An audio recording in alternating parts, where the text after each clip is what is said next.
Buenas noches, ingeniero John. Voy a hacer la presentación de las clases de la 1 hasta la 5 para la tarea número 3.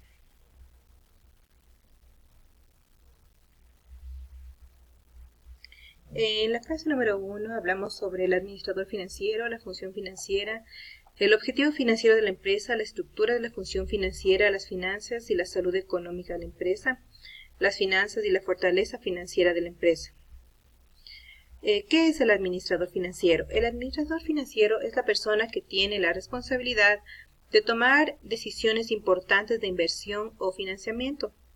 Solo en las empresas más pequeñas hay una sola persona responsable de todas las decisiones.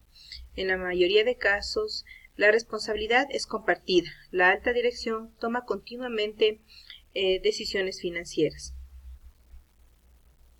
¿Cuáles son las funciones del administrador financiero? Son administrar el capital de trabajo, presupuestar el capital y estructurar el capital. La administración de capital de trabajo se refiere al manejo de todas las cuentas corrientes de la empresa que incluyen todos los activos y pasivos corrientes. Este es un punto esencial para la dirección y el régimen financiero. Presupuesto de capital es el proceso de planeación y administración de las inversiones a largo plazo de la empresa. Y estructurar el capital significa que una empresa se puede financiar con recursos propios, como es el capital, o recursos pedidos en un préstamo, como son los pasivos. La proporción entre una y otra cantidad es lo que se conoce como estructura del capital. En otras palabras, la estructura del capital es la mezcla específica de deudas a largo plazo y de capital de la empresa que la empresa utiliza para financiar sus operaciones. Objetivo financiero de la empresa. El objetivo de las finanzas empresariales es la consecución de las metas de índole financiera que permiten alcanzar el objetivo general de la empresa. La estructura de la función financiera. La estructura financiera recoge los distintos recursos financieros que en un momento determinado están siendo utilizados por la empresa. Es decir, recoge las deudas y obligaciones de la empresa, clasificándolas según su precedencia, internas o externas, propias o ajenas, y el plazo, que puede ser largo o corto. Es por ello, por lo que se dice que la estructura financiera consiste en las fuentes de financiamiento de la empresa. Finanzas operativas. Son aquellas actividades relacionadas con el giro de la empresa, créditos a los clientes, créditos a los proveedores, etc. Finanzas estructurales son aquellas actividades relacionadas con financiamientos a largo plazo para realizar proyectos de inversión. Las finanzas y la salud económica de la empresa. Mantener las finanzas sanas es uno de los indicadores de una empresa bien administrada. De esto depende que se logren utilidades y su sostenibilidad.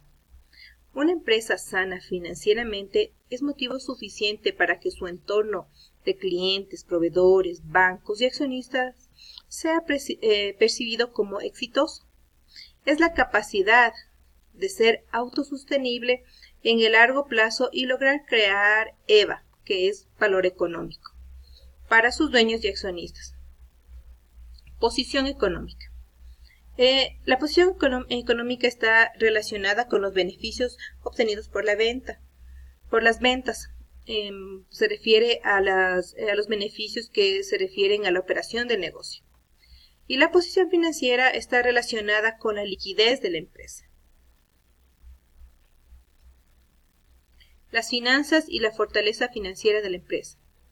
Examinar la salud financiera de la empresa es un ejercicio fundamental para obtener la respuesta a estas preguntas. Solo hay que sentarse a analizar a fondo el balance de la empresa y contestar las siguientes preguntas.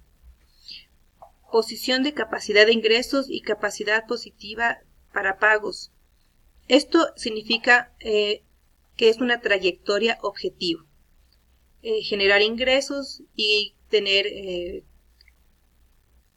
liquidez.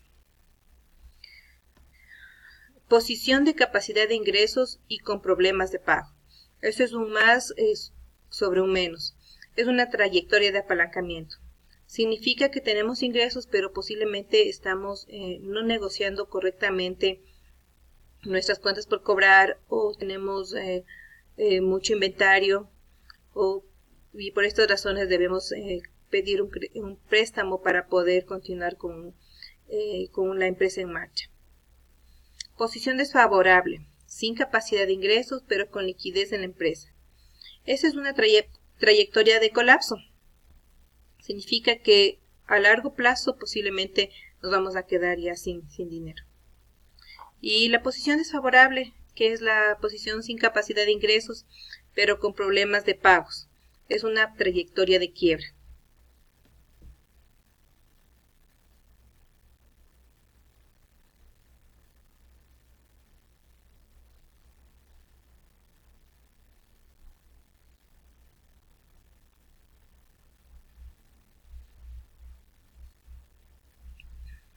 Continuamos con los informes o estados financieros. Conocemos 4 estados financieros básicos, que son los estados de situación financiera, que se los conoce como balance general, y nos permiten conocer la inversión total del negocio. El estado de resultados, antes llamado como estado de pérdidas y ganancias, nos permite determinar el retorno de la inversión como tal. El estado de flujo del efectivo, conocido también como estado de uso o aplicación de fondos, son las salidas y entradas del dinero como ha manejado la empresa, y este está muy relacionado con la gestión del administrador financiero para generar efectivo. El estado de cambios en el patrimonio o variación del capital nos permite conocer cómo las cuentas patrimoniales varían de un periodo a otro. Y finalmente las notas de los estados financieros. Aquí se revelan las políticas y bases contables de la elaboración de los estados financieros. Los 4 informes tienen información limitada, se podría decir. Es decir, que no nos permiten ver, por ejemplo, activos intangibles o la realidad de la empresa, como por ejemplo el talento humano, que viene siendo un activo importante, o el portafolio de clientes con el que cuenta la empresa. Sin embargo, a pesar de las limitaciones, son la base fundamental para realizar un análisis financiero. Para que los informes financieros de una empresa tengan mayor valor en el mercado, es importante que sean auditados, que contengan una opinión de su elaboración. Y son los auditores externos independientes y su opinión quienes dan un valor agregado a los balances de las empresas. Los auditores entregan dictámenes sobre nuestros balances, sobre nuestros estados financieros. Estas pueden ser la opinión adversa. Este tipo de opinión se da cuando los balances son presentados por una empresa y no están razonables, y cuando no ha cumplido con los principios de contabilidad.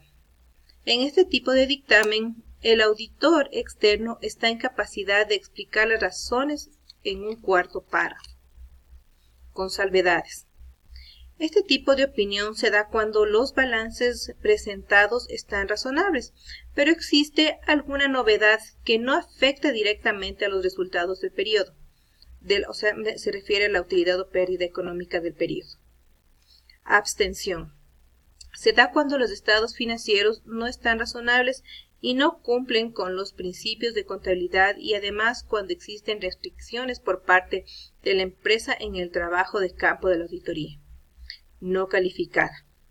Este tipo de opinión se da cuando al finalizar la auditoría los estados financieros presentados por la empresa, balance general, estado de resultados, flujo de caja, estado de cambios del patrimonio, son razonables, es decir, que está entendible y cumple con los principios de contabilidad.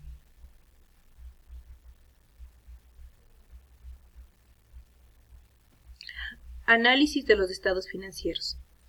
El análisis financiero es el estudio e interpretación de la información contable de una empresa u organización con el fin de diagnosticar su situación actual y proyectar su desenvolvimiento futuro. Diagnóstico integral. Claves de comparación. Comparación con periodos anteriores.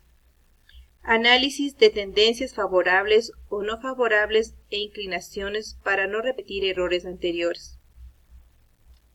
Comparación con metas predeterminadas. Comparación de los resultados con los presupuestos. Indicadores financieros proyectados. Comparación con otras entidades. Comparación con empresas similares, razones promedio para la industria. Tener cuidado con las comparaciones, ya que debemos medirnos con empresas similares, muy similares a la nuestra. Puede ser del tamaño, el tipo de producto que se entrega, etc. Procesos para realizar un análisis. Se debe analizar una auditoría interna y externa. Conocer la industria, las fortalezas, las debilidades, oportunidades, amenazas, estrategias futuras. Comprender los estados financieros. Esto significa revisar los principios y las normas contables de cada país y las normas y políticas que se han adoptado en la empresa. Análisis del balance. Analizar verticalmente al balance, que significa comparar las partidas del mismo periodo para saber qué porcentaje tiene cada una. Análisis horizontal. Se compara una partida con la misma partida de ejercicios anteriores. Esto es para revisar cómo se ha ido moviendo históricamente una cuenta. Análisis de flujo de efectivo. Es desagregar a este informe financiero en 3 actividades. Actividades de operación, actividades de financiamiento y actividades de inversión. Análisis de ratios. Para realizar análisis de ratios tenemos los siguientes: los de liquidez, que se refieren directamente al dinero. El ratio de liquidez pone de manifiesto la capacidad de las empresas para hacer frente al pago de sus deudas que vencen a corto plazo. Solvencia, que se refiere al patrimonio. Son los ratios de solvencia los que miden la solvencia de una empresa, es decir, su habilidad para hacer frente a sus obligaciones financieras en el medio o largo plazo. Rentabilidad o retorno. Miden el nivel de eficiencia en la utilización de los activos de la empresa en relación a la gestión de sus operaciones. Gestión. Eficiencia para cobrar y pagar. Por la gestión se entiende también la dirección o administración de la empresa o negocio y cómo quiere que se le llame, comprende las ideas de gobernar, planear, dirigir, organizar acciones y situaciones en función de los objetivos de la empresa. Ratios bursátiles. Los ratios bursátiles son herramientas que sirven para determinar la situación financiera o empresarial o la valoración de una empresa cotizada en bolsa.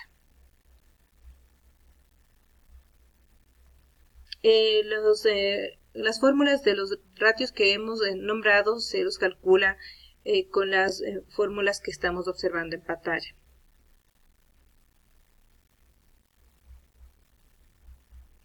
Los ratios de solvencia. Esto lo voy a analizar en el siguiente video que voy a subir, porque ya no alcanza el tiempo.